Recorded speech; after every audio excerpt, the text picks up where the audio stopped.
أعوذ بالله من الشيطان الرجيم. بسم الله الرحمن الرحيم. ومن يقنت منكن لله ورسوله وتعمل صالحا نؤتها أجرها مرتين وأعتدنا لها رزقا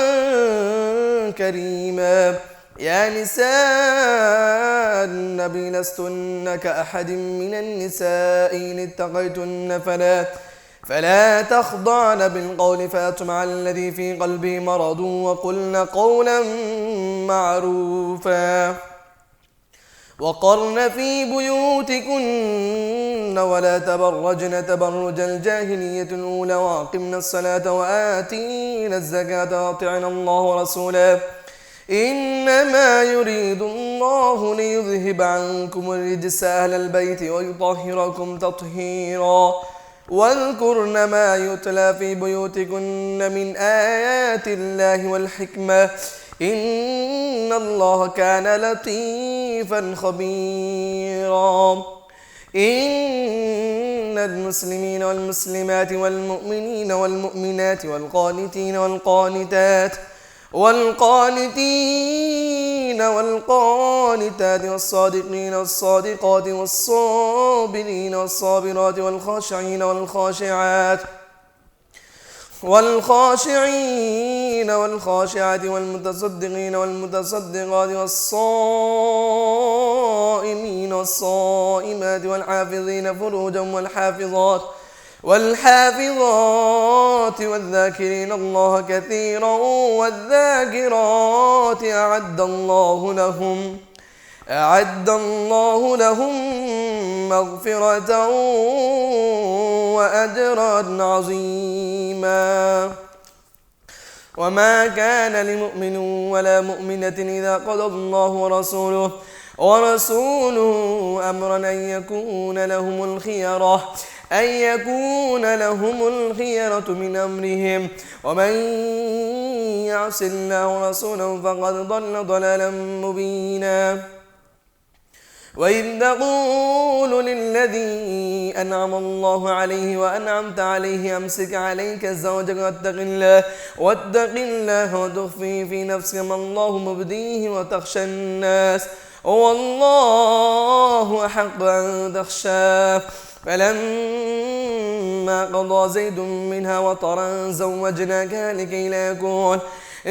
لا يكون على المؤمنين حرج في أزواج أدعيائهم إذا قضوا منهن وطرا وكان أمر الله مفعولا. ما كان على النبي من حرج فيما فرض الله له سنة الله في الذين خلوا من قبل وكان أمر الله قدرا مقدورا. الذين يبلغون رسالات الله ويخشون ولا يخشون أحدا إلا الله وكفى بالله حسيبا. ما كان محمد أبا أحد من رجالكم ولكن رسول الله وخاتم النبيين وكان الله بكل شيء عليما. يا أيها الذين آمنوا اذكروا الله ذكرا كثيرا وسبحوه بكرة وأصيلا. هو الذي يصلي عليكم وملائكته ليخرجكم من الظلمات إلى النور وكان بالمؤمنين رحيما.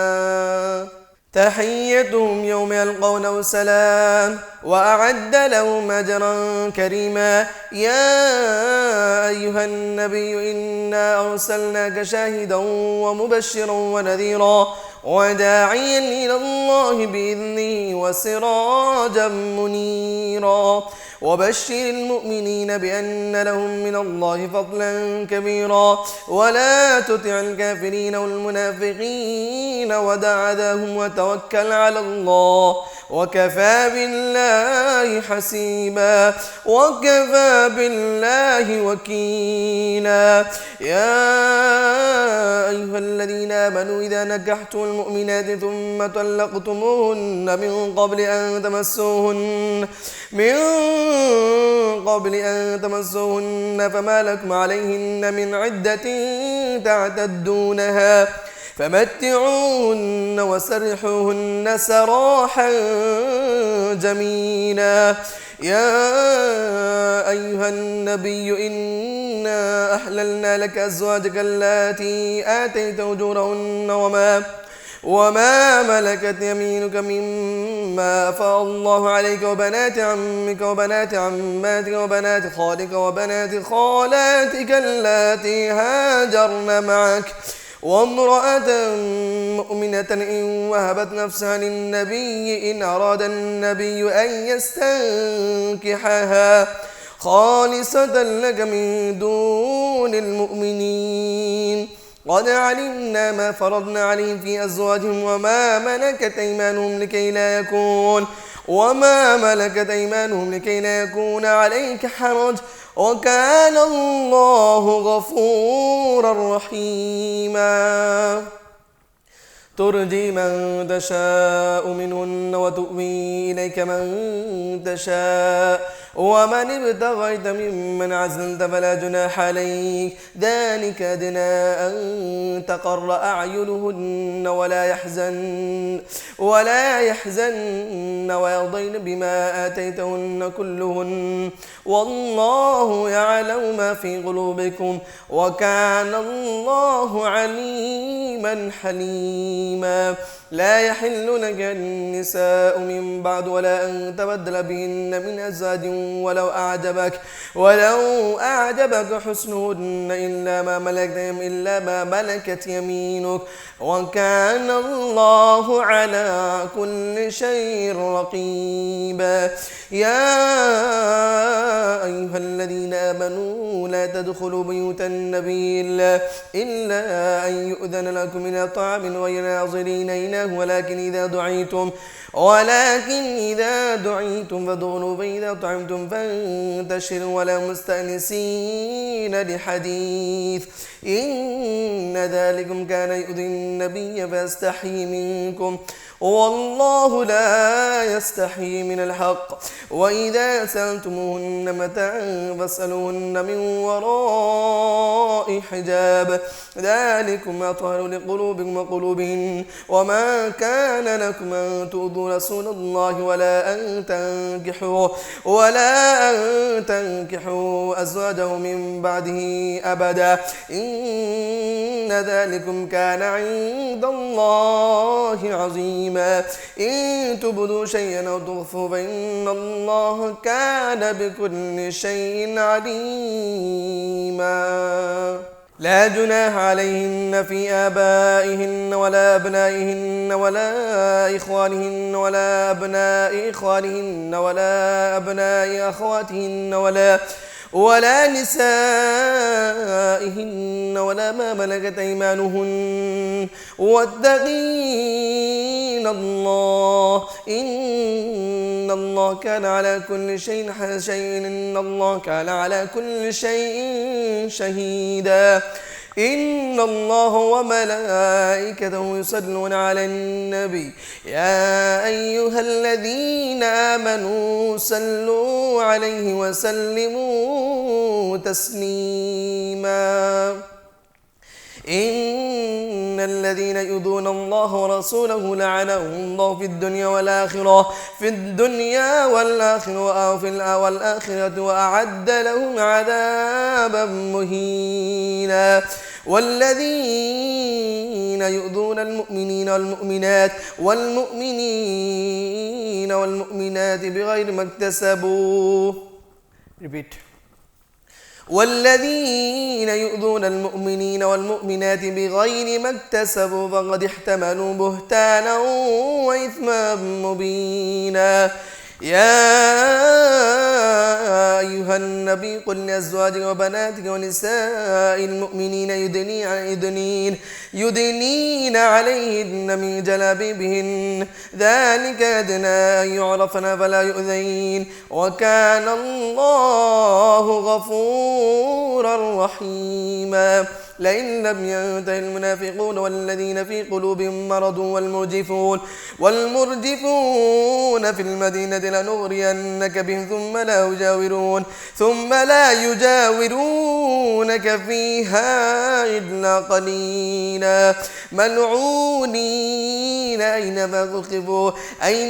ثقفوا أخذوا وقتلوا تقتيلا سنة الله في الذين خلوا من قبل ولن تجد لسنة الله تبديلا يسألك الناس عن الساعة قل إنما علمها عند الله وما يدريك لعل الساعة تكون قريبا إن الله لعن الكافرين وأعد لهم سعيرا خالدين فيها أبدا لا يجدون وليا ولا نصيرا يوم تقلب وجوههم في النار يقولون يا ليتنا أطعنا الله وأطعنا رسولا وقالوا ربنا إنا أطعنا سادتنا وكبراءنا فأضلونا السبيلا ربنا آتهم ضعفين من العذاب والعنهم لعنا كبيرا يا أيها الذين آمنوا لا تكونوا كالذين آذوا موسى فبرأه الله مما قالوا وكان عند الله وجيها يا أيها الذين آمنوا اتقوا الله وقولوا قولا سديدا يصلح لكم أعمالكم ويغفر لكم ذنوبكم ومن يطع الله ورسوله فقد فاز فوزا عظيما إنا عرضنا الأمانة على السماوات والأرض والجبال فأبين أن يحملنها وأشفقن منها وحملها الإنسان إنه كان ظلوما جهولا ليعذب الله المنافقين والمنافقات والمشركين والمشركات ويتوب الله على المؤمنين والمؤمنات وكان الله غفورا رحيما بسم الله الرحمن الرحيم الحمد لله الذي له ما في السماوات وما في الأرض وله الحمد في الآخرة وهو الحكيم الخبير يعلم ما يلج في الأرض وما يخرج منها وما ينزل من السماء وما يعرج فيها وهو الرحيم الغفور وقال الذين كفروا لا تأتينا الساعة قل بلى وربي لتأتينكم عالم الغيب لا يعزب عنه مثقال ذرة في السماوات ولا في الأرض ولا أصغر من ذلك ولا أكبر إلا في كتاب مبين ليجزي الذين آمنوا وعملوا الصالحات أولئك لهم مغفرة ورزق كريم والذين سعوا في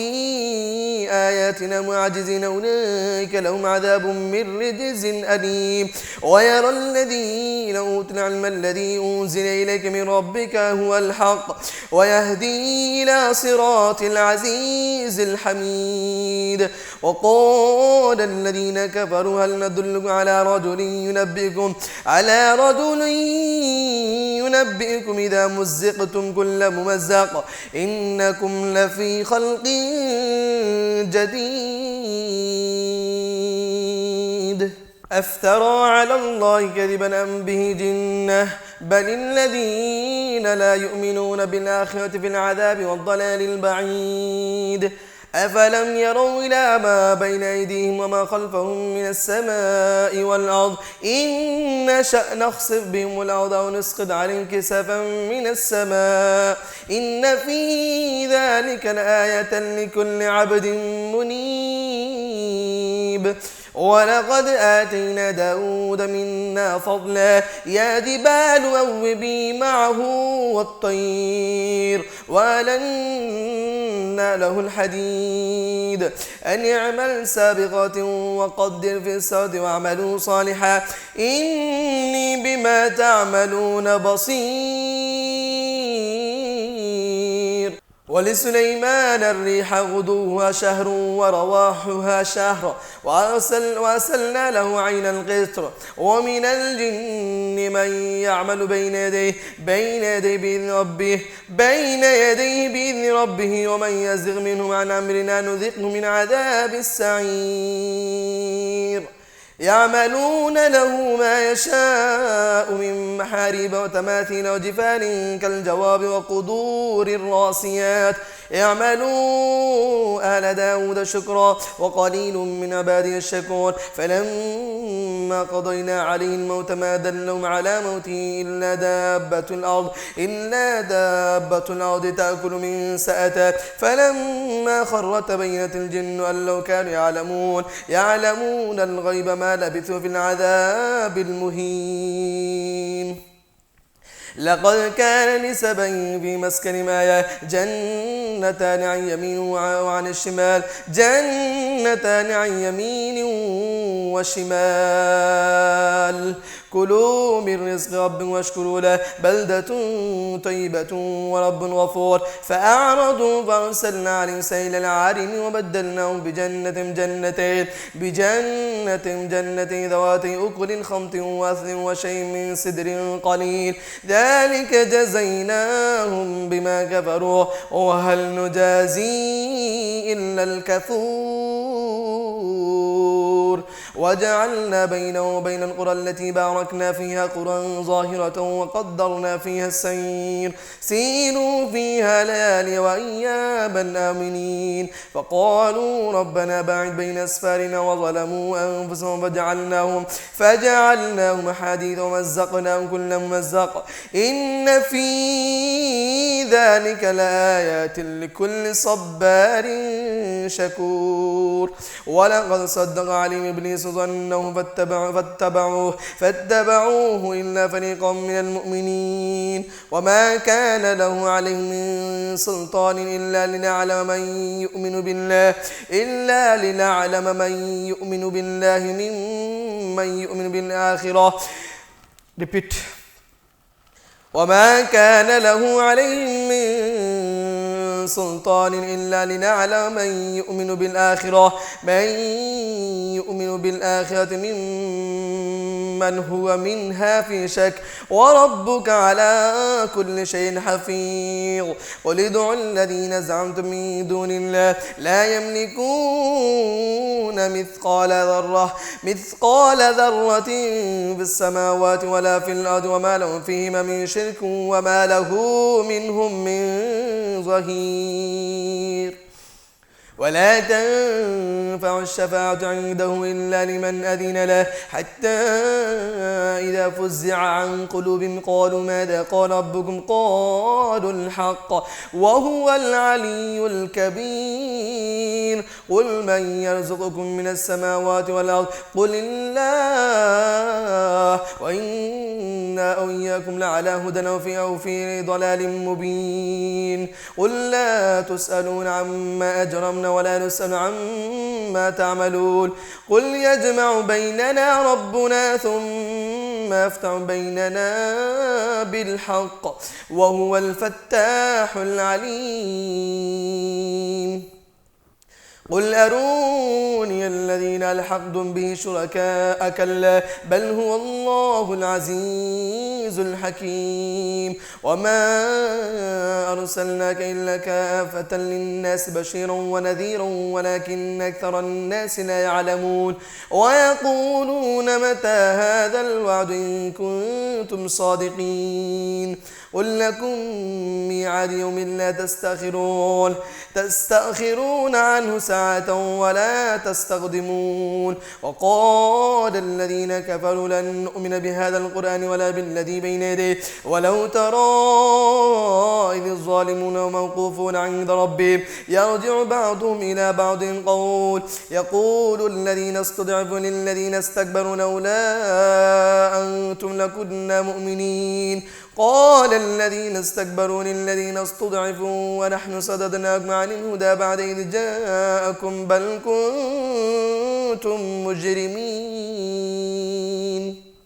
وقال الذين استضعفوا للذين استكبروا بل مكر الليل والنهار إذ تأمروننا أن نكفر بالله ونجعل له أندادا وأسروا الندامة لما رأوا العذاب وجعلنا الأغلال في أعناق الذين كفروا هل يجزون إلا ما كانوا يعملون. وما أرسلنا في قرية من نذير إلا قال مترفوها إنا بما أرسلتم به كافرون. وقالوا نحن أكثر أموالا وأولادا وما نحن بمعذبين. قل إن ربي يبسط الرزق لمن يشاء ويقدر ولكن أكثر الناس لا يعلمون. وما أموالكم ولا أولادكم بالتي تقربكم عندنا زلفى إلا من آمن وعمل صالحا فأولئك لهم جزاء الضعف بما عملوا وهم في الغرفات آمنون. والذين يسعون في آياتنا معاجزين أولئك في العذاب محضرون. قل إن ربي يبسط الرزق لمن يشاء من عباده ويقدر له وما أنفقتم من شيء فهو يخلفه وهو خير الرازقين. ويوم يحشرهم جميعا ثم يقول للملائكة أهؤلاء إياكم كانوا يعبدون قالوا سبحانك أنت ولينا من دونهم بل كانوا يعبدون الجن أكثرهم بهم مؤمنون. فاليوم لا يملك بعضكم لبعض نفعا ولا ضرا ونقول للذين ظلموا ذوقوا عذاب النار التي كنتم بها تكذبون. وإذا تتلى عليهم آياتنا بينات قالوا ما هذا إلا رجل يريد أن يصدكم عما كان يعبد آباؤكم وقالوا ما هذا إلا إفك مفترى. وقال الذين كفروا للحق لما جاءهم إن هذا إلا سحر مبين. وما آتيناهم من كتب يدرسونها وما أرسلنا إليهم قبلك من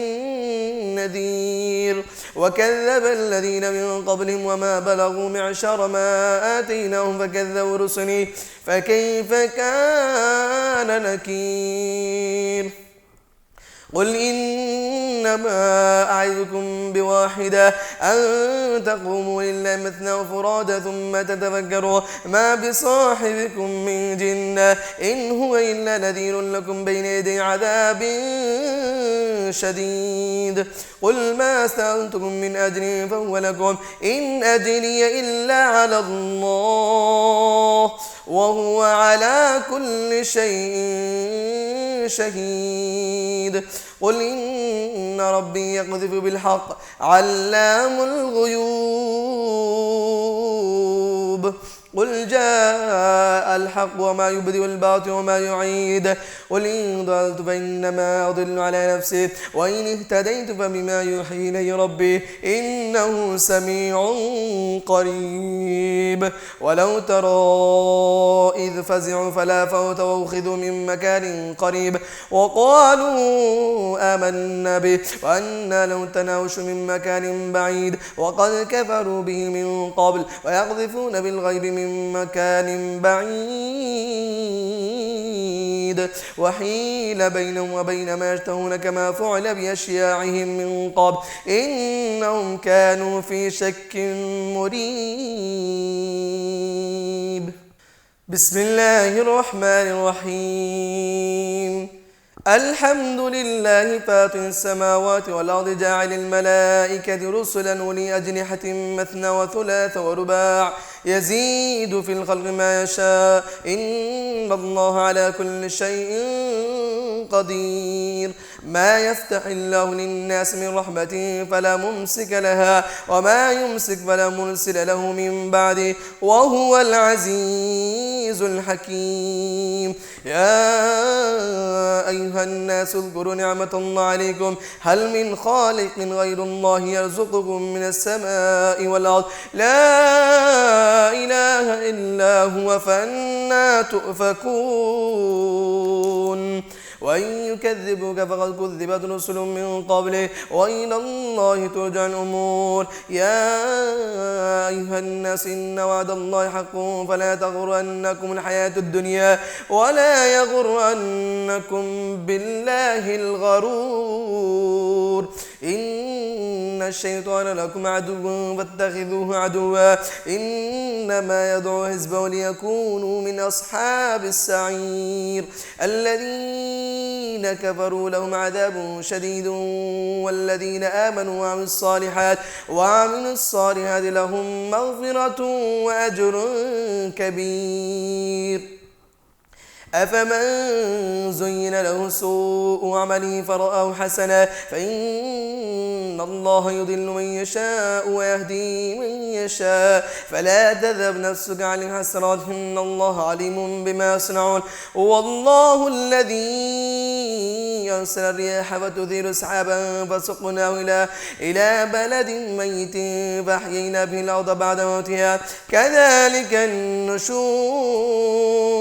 من كان يريد العزة فلله العزة جميعا إليه يسعد الكلم الطيب والعمل الصالح يرفعه والذين يمكرون السيئات لهم عذاب شديد ومكر أولئك هو يبور. والله خلقكم من تراب ثم من نطفة ثم جعلكم أزواجا وما تحمل من أنثى ولا تضع إلا بعلمه وما يعمر من معمر ولا ينقص من عمره إلا في كتاب إن ذلك على الله يسير.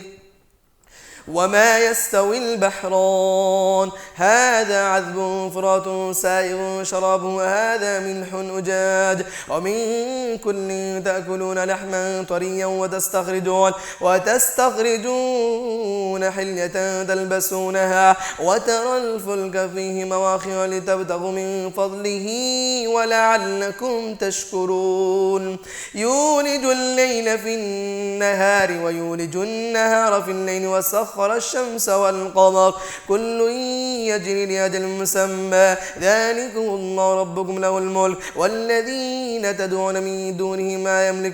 ما يملكون من قطمير إن تدعوهم لا يسمعوا دعاءكم ولو سمعوا ما استجابوا لكم ويوم القيامة يكفرون بشرككم ولا ينبئك مثل خبير. يا أيها الناس أنتم الفقراء إلى الله والله هو الغني الحميد. إن يشاء يذهبكم ويأتي بخلق جديد وما ذلك على الله بعزيز. ولا تزر وازرة وزر أخرى وإن تدع مثقلة إلى حملها لا يحمل منه شيء ولو كان ذا قربى إنما تنذر الذين يخشون ربهم بالغيب وأقاموا الصلاة ومن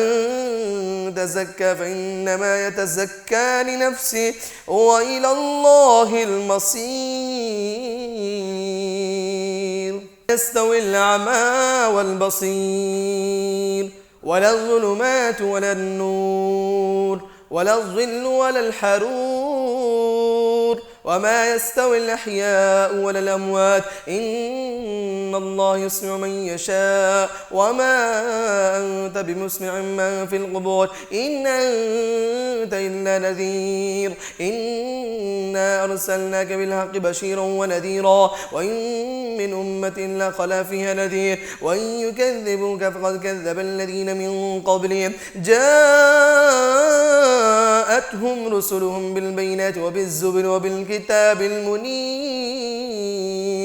ثم أخذت الذين كفروا فكيف كان نكير ألم تر أن الله أنزل من السماء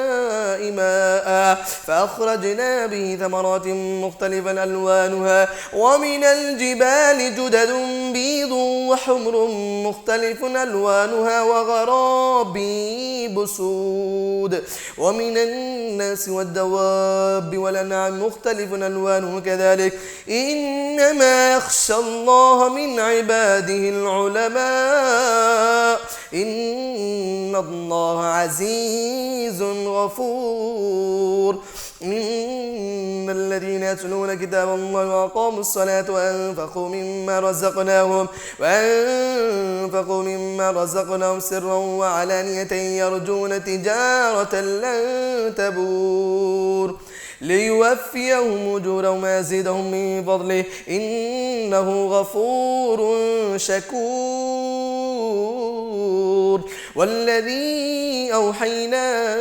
إليك من الكتاب هو الحق مصدقا لما بين يديه إن الله بعباده لخبير بصير ثم أوحينا إليك الكتاب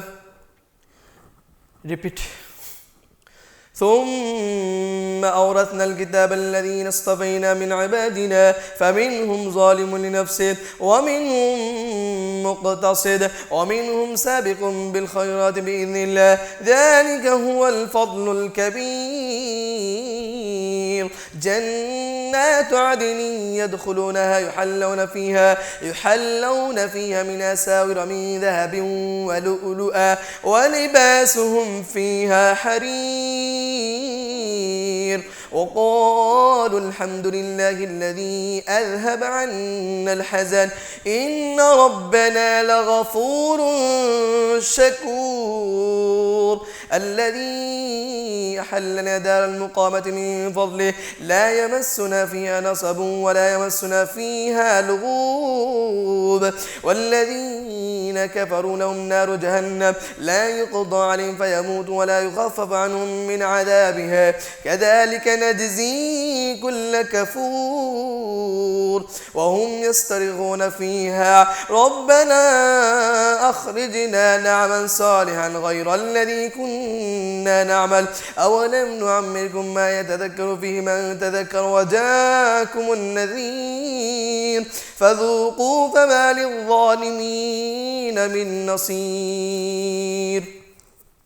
إن الله عالم غيب السماوات والأرض إنه عليم بذات الصدور هو الذي جعلكم خلائف في الأرض فمن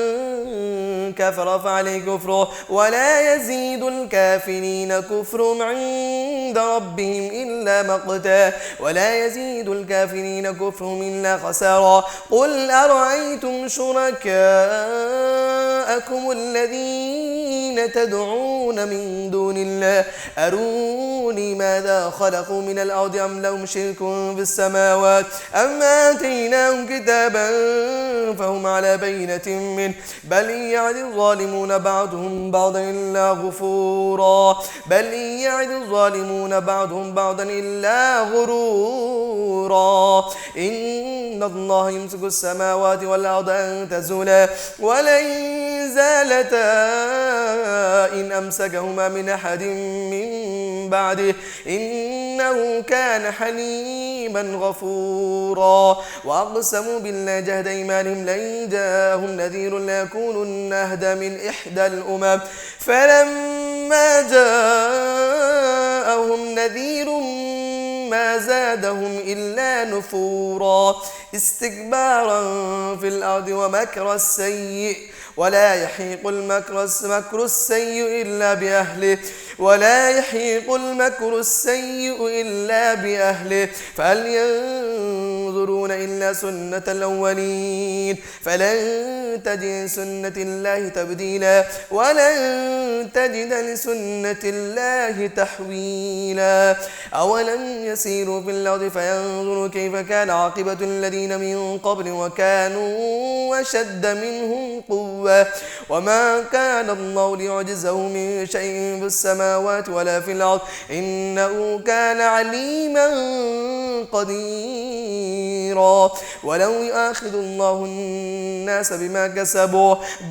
كسبوا ما ترك على ظهرها من دابة ولكن يؤخرهم إلى أجل مسمى فإذا جاء أجلهم فإن الله كان بعباده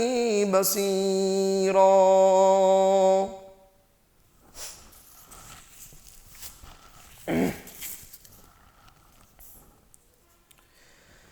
بسم الله الرحمن الرحيم ياسين والقرآن الحكيم إنك لمن المرسلين على صراط مستقيم تنزيل العزيز الرحيم لتنذر قوما ما أنذر آباؤهم فهم غافلون لقد حق القول على أكثرهم فهم لا يؤمنون